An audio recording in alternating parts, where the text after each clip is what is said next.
Hello everybody, my name is Castelmino. Around a year ago, posted up a set of tweets that I dubbed Tips to Not Sucking in Exams.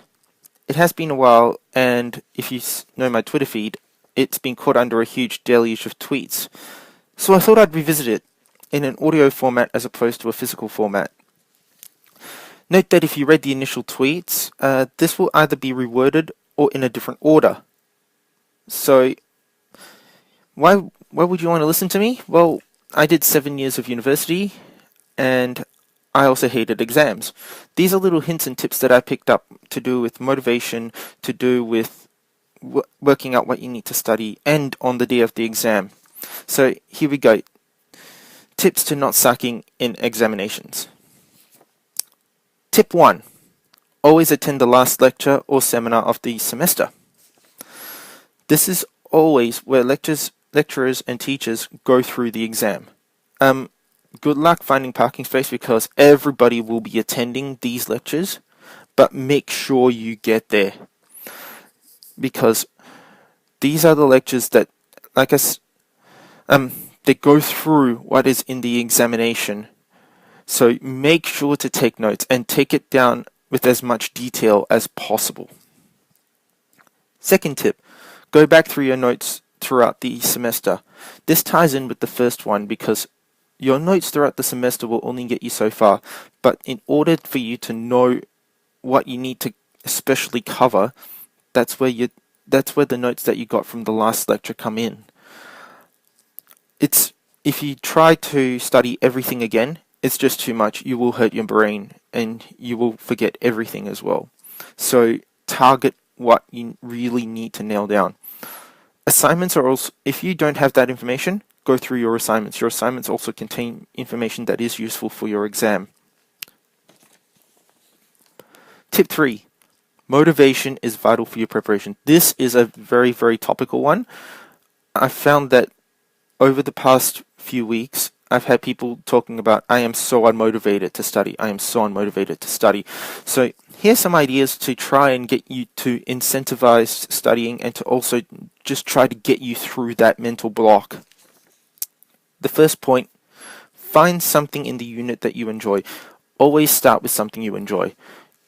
By starting with something you enjoy, you are more likely to pursue it further and to go deeper into it. Once you get through that, then you'll start to snowball a little bit more and a little bit more so that you find that, great, I got that done, next thing. And also, keep in mind to keep the boring stuff, which is usually the most important, keep the boring stuff last. That way, by the time you hit that, you will feel so close towards finishing your study that you can just power through it. The second thing, give yourself an incentive to study. I was mentioning about incentivizing study earlier. One of two ways you can do it. Either after the initial study, which is after the study period, you can do something that you want, or at the end of the semester. It means having a goal, and it means trying to keep yourself motivated so that you've got a reward at the end.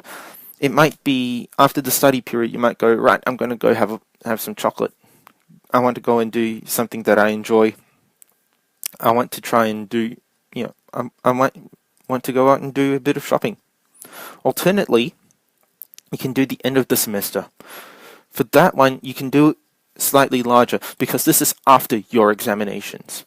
So you could go, right, I'm going to go shopping for a few days, or I might want to go camping for a few days, or I might sit and watch television for, a couple of days, or, go do something that I've been wanting to do for a while, do a gaming series or read books or something really big at the end of the semester is usually a good way to incentivize yourself because that is you can go, right, this is a reward for perseverance. And the third tip is to be disciplined. Humans are creatures of habit. It's very easy to want to put your book down and play games or to go out and play sport. So it's not just being incentivizing things and giving yourself a reward. You also have to be very disciplined about it because discipline is something that you need to instill yourself.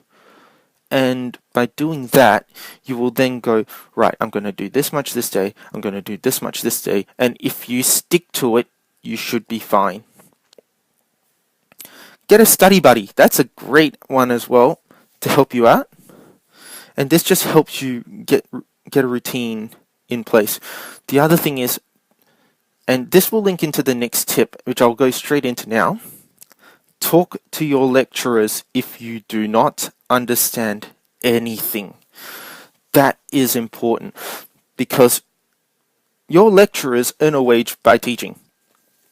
And they are normal human beings. They don't like sitting there writing up exams and having to sit there and mark afterwards and trying to rack their head around what you've written and understand all this. They really don't like that.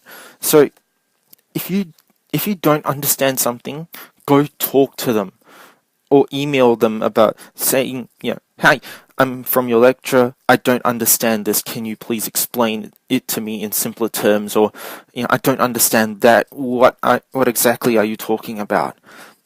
They are the ones who know what they've written in the exam. They also know they also know the topics off by pretty much by heart.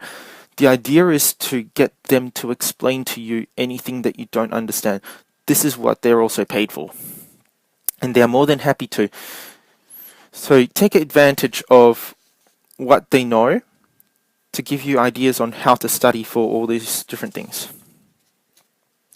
So the next few tips are for the exam period.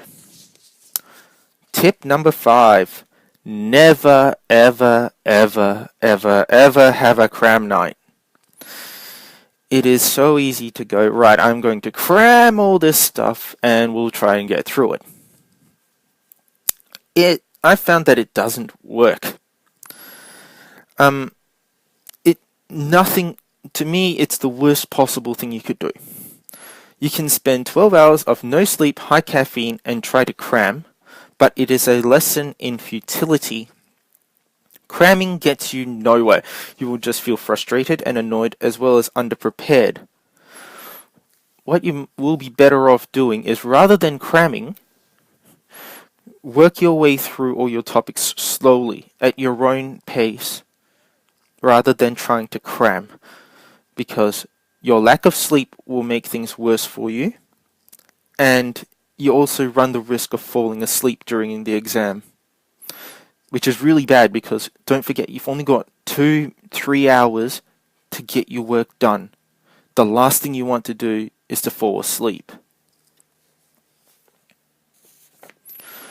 Tip number 6. On the day of your exam, leave home early. I'm sure you've all heard of Murphy's Law.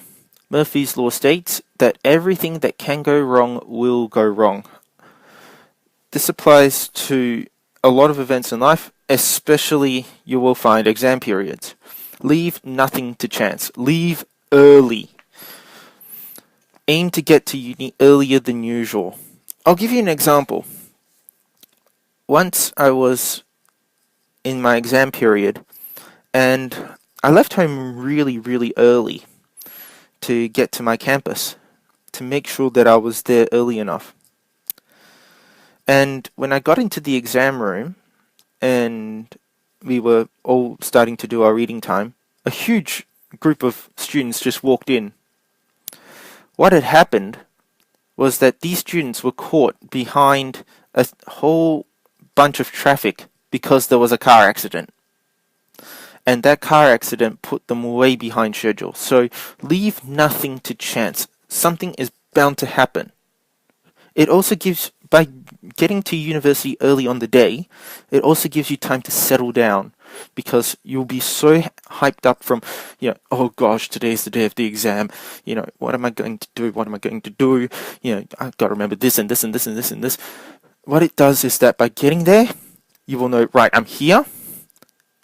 Let's try and settle down a little bit, get some food, get some drink, and let's try and calm ourselves down and get our brain right. And get our mindset to wrapped around the fact that we are now in an exam. Tip 7. Diet is important. Now,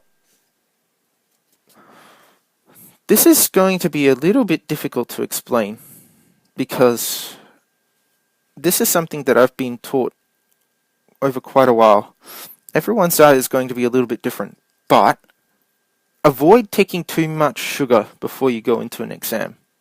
This is especially true for lunch. If you've got an afternoon exam, don't take too much sugar. What you need is food that releases sugar slowly. Low GI, if you like.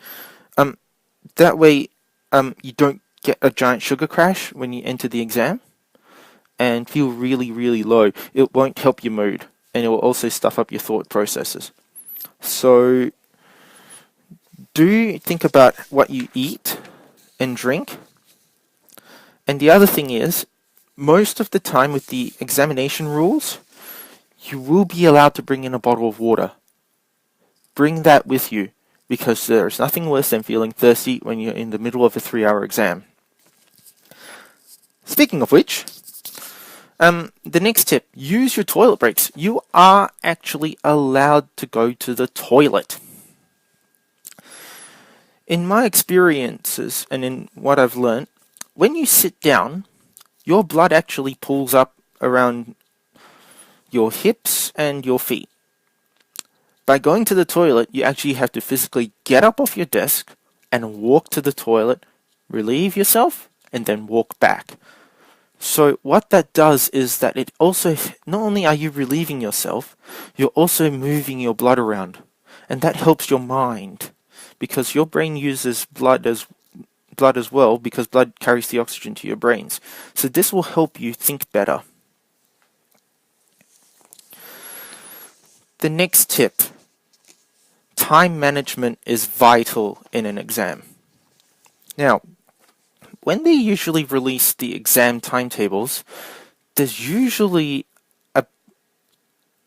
tells you how long you have in your exam. It might be 3 hours, it might be 2 hours, but you always also have some time for reading time. So what you do is, when you have your reading time, as soon as you walk in and you've seen how many marks your exam is worth, start planning. Work out how many marks per question is needed, work out how many questions you've got, and then work out how long you should be spending per question. That way, you can work your way around how many minutes you need to answer questions. The other thing is, this is part of time management. You do not, as far as I'm aware, need to answer your questions from question 1 through to the very last question. You do not need to answer them in that exact order. You can answer them in any order that you want, and as such, you can actually use that to your advantage, because you can start with the questions that you are the strongest at and then work your way backwards, so that the questions that you are the strongest at, you can also gain time. So if it's a question that, when you've worked it all out, you think, oh, this question is going to take me about 20 minutes, but I know that I can do it in 5, that's an extra 15 minutes that you can dedicate to another question that you know you will have problems to. So by doing that, you allow yourself the best possible chance of passing. And finally, the last tip I can give you is never, ever, ever leave early from an exam. It's the easiest thing to do. You go, oh, I've just finished my examination. I've written all the questions. I've still got all this time left over. I'm getting out of here. Worst thing you can do. As soon as you walk out of the door of the examination room, you cannot go back in and fix any answers. Instead, use that time to check your answers. It sounds bad and it sounds like it's going to take you forever and a day, but you're better off checking. Go and use the toilet break to your advantage and just maximize your time so that you have the best chance of passing. It doesn't matter if you've got 5 minutes, it doesn't matter if you've got 2 hours. Check, check, double check. Think about the question in different ways. That's why getting up and moving is so handy. It's because it allows you to think differently. And remember that first point I mentioned. As soon as you exit the exam theatre, you cannot change your answers. So there you have it. Tips to not sucking at your exams. I hope that this has been very useful for you, and all the best in your exams.